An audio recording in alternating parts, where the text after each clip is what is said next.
Hey, it's Time with Tiffany. Hey everyone, thanks so much for tuning into my channel. Today my choice of tea is raspberry Zinger herbal caffeine-free tea. It's celestial seasonings.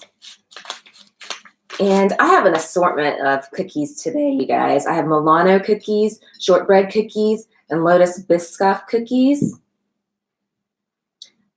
When the new year starts, I'm definitely going to have some healthier options.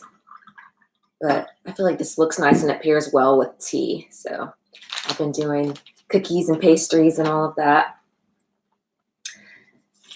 But the benefits of this raspberry Zinger tea is that it protects against cancer. It has great heart and circulatory benefits, and it's a uterine tonic. But before I eat, let's pray. Dear gracious and heavenly Father, I just thank you so much for this drink and food, for the nourishment and health of my body, for Christ's sake. And I just ask that the Holy Spirit fill me with wisdom and understanding as I'm refreshed by your word. If it's your first time joining me today, please remember to share, comment, like, and subscribe. I love to hear from you.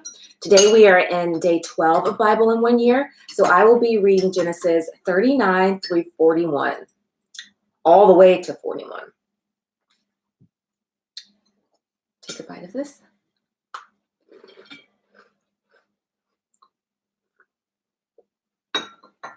I appreciate you guys joining me. I really get inspired for the day's events when I read the Bible.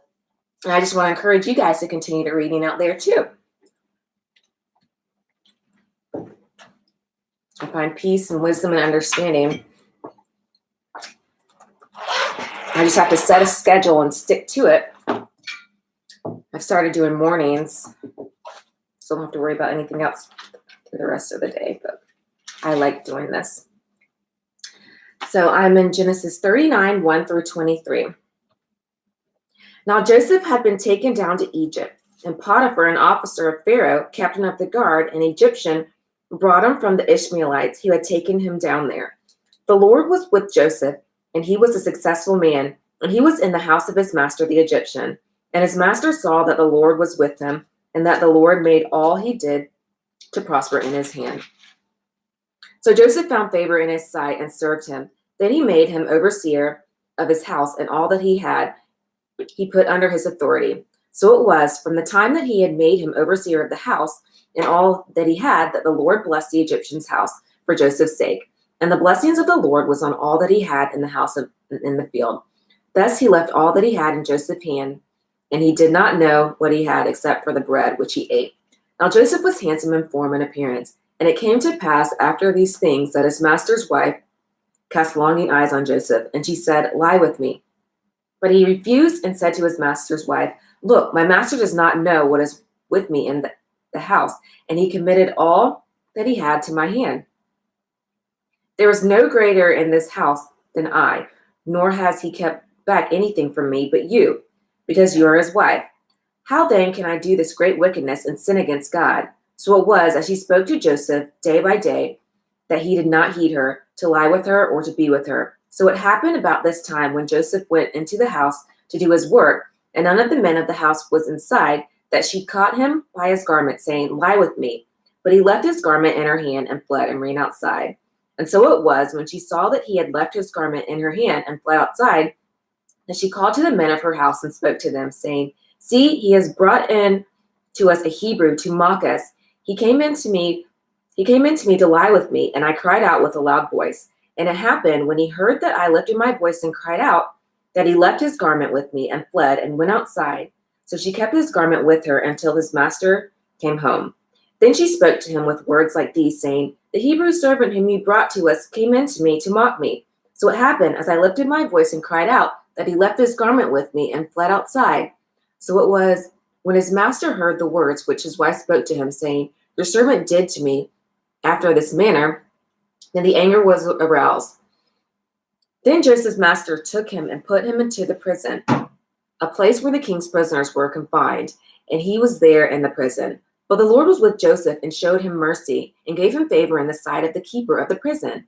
And the keeper of the prison committed to Joseph's hand all the prisoners who were in the prison. Whatever they did there, it was his doing. The keeper of the prison did not look into anything that was under Joseph's authority, because the Lord was with him, and whatever he did, the Lord made it prosper. Genesis 41 through 23. It came to pass after these things that the butler and the baker of the king of Egypt offended the Lord. The king of Egypt and Pharaoh was angry with two officers, the chief butler and the chief baker. So he put in custody in the house of the captain of the guard, in the prison of the place where Joseph was confined. And the captain of the guard charged Joseph with them, and he served them, so they were in custody for a while. Then the butler and the baker of the king of Egypt, who were confined in the prison, had a dream. Both of them, each man's dream in one night, and each man's dream in its own interpretation. And Joseph came in to them in the morning and looked at them and saw that they were sad. So he asked Pharaoh's officers who were with him in the custody of the Lord's house, saying, "Why do you look so sad today?" And they said to him, "We each had a dream, and there is no interpretation of it." So Joseph said to them, "Do not interpretations belong to God? Tell them to me, please." Then the chief butler told his dream to Joseph and said to him, "Behold, in my dream, a vine was before me, and in this vine were 3 branches. It was as though it was budded, its blossoms shot forth, and its clusters brought forth ripe grapes. Then Pharaoh's grapes was in my hand, and I took the grapes and pressed them into Pharaoh's cup, and placed the cup in Pharaoh's hand." And Joseph said to him, "This is the interpretation of it. The 3 branches are 3 days. Now within 3 days, Pharaoh will lift up your head and restore you to your place, and you will put Pharaoh's cup in his hand, according to the former manner, when you were his butler. But remember when it is well with you, and please show kindness to me, make mention of me to Pharaoh, and get me out of this house. For indeed, I was stolen away from the land of the Hebrews, and also I have done nothing here, and they should put me into this dungeon." When the chief baker saw that the interpretation was good, he said to Joseph, "I also was in my dream, and there were 3 white baskets on my head. In the utmost basket there were all kinds of baked goods for Pharaoh, and the birds ate them out of the basket of my head." So Joseph answered and said, "This is the interpretation of it. The 3 baskets are 3 days. Within 3 days Pharaoh will lift off your head from you and hang you on a tree, and the birds will eat your flesh from you." Now it came to pass on the 3rd day, which was Pharaoh's birthday, that he made a feast for all the servants, and he lifted up the head of the chief butler and of the chief baker among the servants. Then he restored the chief butler to his butlership again, and he placed the cup in Pharaoh's hand, and he hanged the chief baker as Joseph had interpreted to them. Yet the chief butler did not remember Joseph, but forgot him. Genesis 41, 1 through 57. Then it came to pass at the end of the 2 full years that Pharaoh had a dream, and behold, he stood by the river. Suddenly there came out of the river 7 cows, fine looking and fat, and they fed in the meadow. Then behold, 7 other cows came up after them out of the river, ugly and gaunt, and stood by the other cows on the bank of the river. And the ugly and gaunt cows ate up the 7 fine looking and fat cows, so Pharaoh awoke. He slept and dreamed a second time, and suddenly 7 heads of grain came up on one stalk, plump and good. Then behold, 7 thin heads, blighted by the east wind, sprang up after them. And the 7 thin heads devoured the 7 plump and full heads. So Pharaoh awoke, and indeed it was a dream. Now it came to pass in the morning that the spirit was troubled, and he sent and called for all of the magicians in Egypt and all its wise men. And Pharaoh told them his dreams, but there was no one who could interpret them for Pharaoh. Then the chief butler spoke to Pharaoh, saying, "I remember my faults this day. When Pharaoh was angry with his servants and put me in custody in the house of the captain of the guard, both me and the chief baker, we each had a dream in one night. He and each of us dreamed according to the interpretation of his own dream. Now there was a young Hebrew man with us there, a servant of the captain of the guard, and we told him, and he interpreted our dreams for us. To each man he interpreted according to his own dream. And it came to pass just as he interpreted for us, so it happened, he restored to me my office, and he hanged him." Then Pharaoh sent and called Joseph, and they brought him quickly out of the dungeon. And he shaved, changed his clothing, and came to Pharaoh. And Pharaoh said to Joseph, "I have had a dream, and there is no one who can interpret it. But I have heard it, as you said, that you can understand a dream, to interpret it." So Joseph answered Pharaoh, saying, "It is not me. God will give Pharaoh an answer of peace." Then Pharaoh said to Joseph, "Behold, in my dream I stood on the bank of the river. Suddenly 7 cows came up out of the river, fine-looking and fat, and they fed in the meadow. Then behold, 7 other cows came up after them, poor and very ugly and gaunt, such ugliness as I have ever seen in all of the land of Egypt.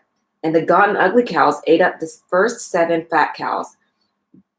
When they had eaten them up, no one would have known that they had eaten them, for then they were just as ugly as the beginning. So I awoke.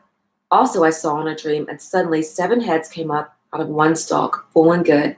Then behold, 7 heads, withered, thin, and blighted. But the east wind sprang up after them, and the thin heads devoured the 7 good heads. So I told this to the magicians, but there was no one who could explain it to me. Then Joseph said to Pharaoh, the dreams of Pharaoh are one. God has shown Pharaoh what he is about to do. The 7 good cows are the 7 years, and the 7 good heads are the 7 years. The dreams are one. And the 7 thin and ugly cows which came up after them are 7 years. And the 7 empty heads blighted by the east wind are 7 years of famine. This is the thing which I have spoken to Pharaoh. God has shown Pharaoh that he is about to do. Indeed, 7 years of great plenty will come throughout all the land of Egypt. But after them 7 years of famine will arise, and all of the plenty will be forgotten in the land of Egypt, and the famine will deplete the land. So the plenty will not be known in the land because of the famine following, for it will be very severe. And the dream was repeated to Pharaoh twice, because the thing is established by God, and God will shortly bring it to pass. Now therefore let Pharaoh select a discerning and wise man, and set him over the land of Egypt. Let Pharaoh do this, and let him appoint officers over the land to collect 1/5 of the produce of the land of Egypt in the 7 plentiful years. And let them gather all the food of those good years that are coming, and store up grain under the authority of Pharaoh, and let them keep food in the cities. Then that food shall be a reserve for the land for the 7 years of famine, which shall be in the land of Egypt, that the land may not perish during the famine. So the advice was good in the eyes of Pharaoh and in the eyes of all his servants. And Pharaoh said to his servants, can we find such a one as this, a man in whom all the Spirit of God? Then Pharaoh said to Joseph, inasmuch as God has shown you all this, there is no one as discerning and wise as you. You shall be over my house, and over all my people shall be ruled according to your word. Only in regard to the throne will I be greater than you. And Pharaoh said to Joseph, see, I have set you over all the land of Egypt.